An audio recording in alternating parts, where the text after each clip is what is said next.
আসসালামু আলাইকুম everyone, welcome to new blog. চলে আসছি ঘুরতে কক্সবাজার। তো ভাবতেছি আপনাদের সাথে শেয়ার না করলে হবে না। এটা হচ্ছে হোটেল। আমরা এসে হোটেল পিঙ্ক শুতে উঠছি। তো মোটামুটি রিজনেবল প্রাইস। এটা হচ্ছে হোটেলের লবি। আর আমরা আসছি এই হাইস্টটা নিয়ে। আমরা প্রায় 11-12 জন আসছি। আর এখানে হোটেলের একটা পিক আছে।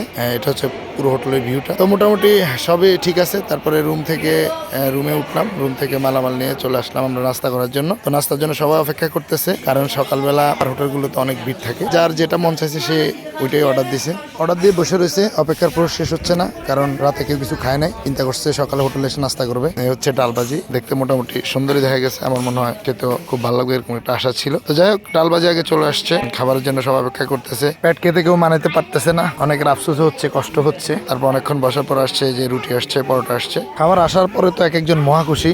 মনে হয় এক একজন 5-6 দিন ধরে না খেয়ে আসছে। খাওয়া নিয়ে যে চিন্তায় ছিলাম, সমস্যা হয়নি, সবকিছু ঠিকঠাক হয়েছে। খাবারটা দিতে লেট হওয়ার কারণ হচ্ছে খাবারটা ওনারা বানিয়ে দেয়। আর ভালো খাবার খেতে হলে অবশ্যই একটু ধৈর্য ধরতে হবে। আর আমরা খাবার শেষে যাব বিচে, বিভিন্ন জায়গায় ঘুরবো, কোথায় কি করব সবকিছু আপনাদের সাথে শেয়ার করব। থাকবে পরবর্তী ব্লগে। ভিডিওটা ভালো লাগলে অবশ্যই শেয়ার করে দিবেন। সকল অডিয়েন্সের ভালোবাসা এগিয়ে যেতে চাই, সবার জন্য দোয়া ও ভালোবাসা রইল।